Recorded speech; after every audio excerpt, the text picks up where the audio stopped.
Hello, friends. Happy Wednesday, May 8th. Today, we are talking about borrowing money to go to school, regardless of what school we are going to.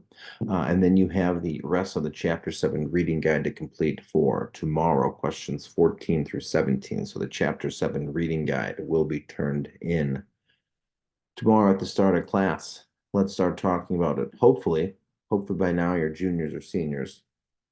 Hopefully we have some sort of idea of what we want to do after we graduate from high school. And hopefully we've kind of figured out what the prospects are of finding a job in that career, in that degree that we're going to study for. So the link from the note slides talks about underemployment, and we have talked about this before, what underemployment is and underemployment versus unemployment. Unemployed means that you are not employed, meaning you don't have a job. But what is underemployed? Underemployed means that you are in a career, you're in a position that does not reflect the education and skill set that you have. So, you may have a degree in anthropology, but you may not be an anthropologist. You might be working at, a museum as a ticket taker or a receptionist or some sort of concierge. You may have a degree in marketing, but may not be able to find a marketing job, and you might be stocking shelves at a grocery store. Or, you might have a degree in sociology, but you're not working in sociology, you're working at a school. Just because you get the degree doesn't mean that you are going to get that job. You might have a degree in criminal justice, but that doesn't mean that you're necessarily going to be a law enforcement officer or a judge. Some of our degrees that are offered in schools across the country don't necessarily guarantee that you are going to get a job in that field. The supply versus the demand they're not equitable. They're not at an equilibrium. And that leaves a lot of people in a position of being underemployed. They may have a job, but it may not be the job that is paying them for the education and the skill set that they have. Criminal justice is a high one. Performing arts, right? Go to Juilliard, study dance and music. That doesn't necessarily mean that you're going to be a ballerina, a rockette, or a performer of some sort. Okay. We need to spend some time looking at what it is that we're going to study and what the chances are of us getting a job. Because criminal justice is about 25 or 75% chance that you're not going to find a job. And we're talking about hundreds of thousands of dollars to go to school to get that degree. Versus compared to something like nursing. We have an aging population. People refuse to die. We're going to need a lot of nurses. We're going to need a lot of pharmaceutical assistants as well as our population continues to get older. The underemployment rate for nurses, 10%, meaning you got a 90% chance of getting a job. And why that's important is because you have a 90% chance of being able to pay back all the money that you have borrowed to go to school. Make sure you're studying. Well, there's two things to consider. Study something that you're going to enjoy doing for the rest of your life. But the second thing, got to make sure it's going to get you a job so you can pay back those loans. Every fall, you should be filling out your FAFSA application, your free application for student aid. You typically do that in November. Now, this year has been an absolute cluster because the Department of Education has changed their websites, and I think it's still delayed. I don't think people know if um, I don't think people can apply yet for student aid. They were still trying to get that new website up and running. But nevertheless, you will need to apply for FAFSA every single year that you're going to school because the amount you're able to borrow and the percentage at which you are charged interest for borrowing that money is going to change. So this is something that you have to complete every single year. And once you are given a certain amount of money to go to school, the interest rate that you were given, that will be the interest rate for the rest of that loan, for that 1 year's loan until you graduate, sorry, until you pay it off. So your interest rate for your freshman year is going to be different than your interest rate for your sophomore year, and different from your junior year and different from your senior year. Those will be the rates that you will pay on that money until you pay it off. There will be a difference. There will be a gap in how much you qualify to receive from the government at a subsidized or unsubsidized loan, and you'll be expected to cover the rest. Now, with the University of Minnesota costing some $33,000 a year to go there, and most people getting what, 12, $13,000 a year. That still leaves you short $20,000. What you can do, and there are ways to borrow the money from the United States government to pay for your full cost of going to school. You have to pay it back, obviously. As you fill out the FAFSA application for what you qualify for, your parents can also fill out a FAFSA application for parent loans. They'll have to take that loan out in their name. You will have to take out the loan, your FAFSA loan in your name. So you'll have two separate loans.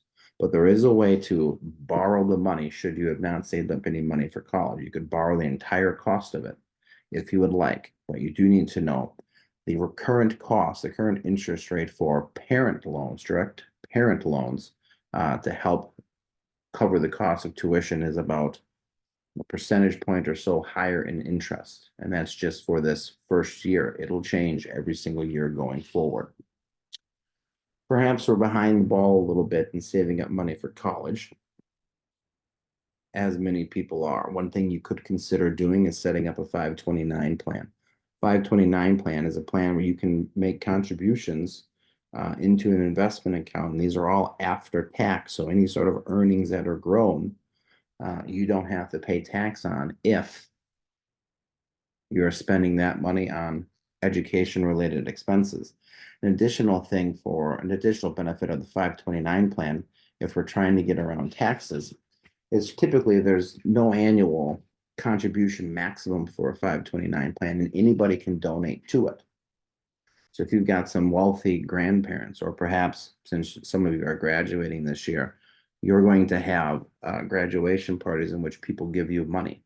You can put that money into the market and invest it so it can grow while you are going to school, hopefully building you additional future money to pay for. But typically when it comes to 529 plans, when we're talking about gifts, an individual person can give you up to $17,000 a year.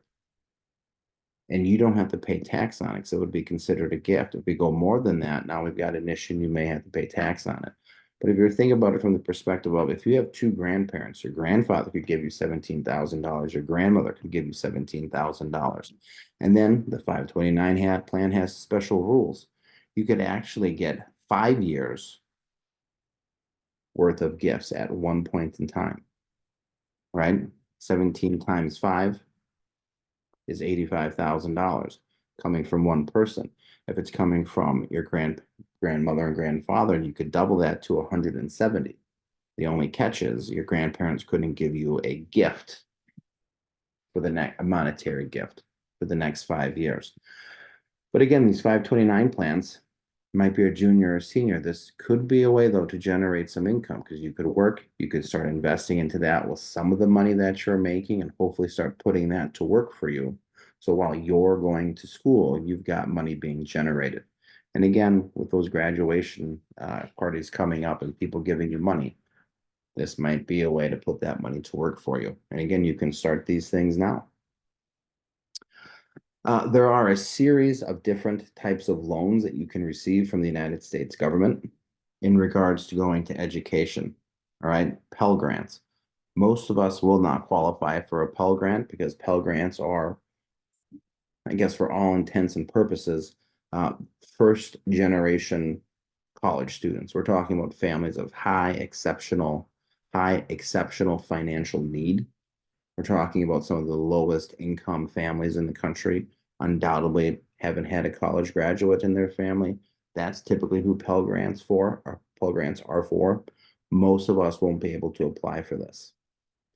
The next type of loan you can get from the federal government in regards to school are Perkins loans. And Perkins loans are for families that are of lower income, but again, not as low of an income bracket as those who could apply for a Pell Grant, which, by the way, you don't pay back the Pell Grant. Those loans are often free. But a Perkins loan,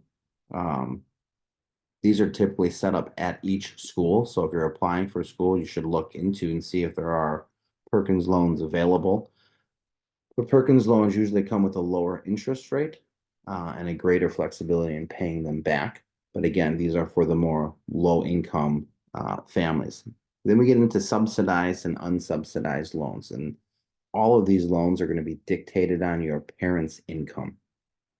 So an unsubsidized loan currently, sorry, a subsidized loan currently is being offered for this upcoming academic year, the start of the next school year at 5.5%, which is a little bit different than, I'll skip ahead to it before I come back. The unsubsidized loan is about what, 1.5 points higher. Oh, check, yeah, but 1.5 points higher at 7%. Subsidized loans, uh, in addition to the interest rate being lower for a subsidized loan, you are not charged interest while you're going to college, and you are not charged interest during the grace period after you graduate college. So your 5.5% does not start being charged to the money that you borrow until after you graduate. You get a lower rate and you're not charged interest while going to school. But again, these are more for the lower middle class families in the United States. So some of us will get subsidized loans, and others will undoubtedly qualify for unsubsidized loans, which means, you're middle class or above. You're going to be charged interest while you are going to school. You start school in the fall, you get your first financial aid check, you immediately start being charged interest on that money. All right. The interest rate is higher. And again, the interest is charged throughout the life of the loan. Now, with the unsubsidized loan, you can choose to defer your interest, meaning that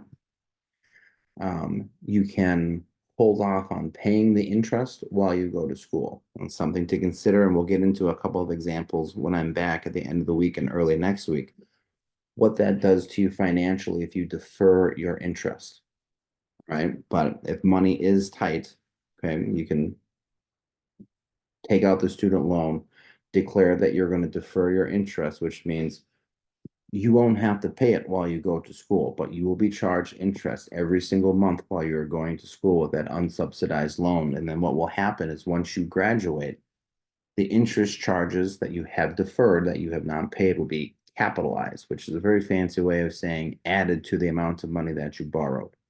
And again, you'll be doing this every year, your freshman year, your sophomore year, your junior year, your senior year.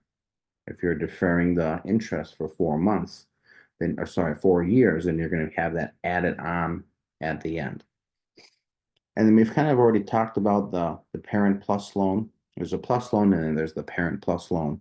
The plus loan is for graduate students. The Parent Plus loan is for parents who are trying to help with this.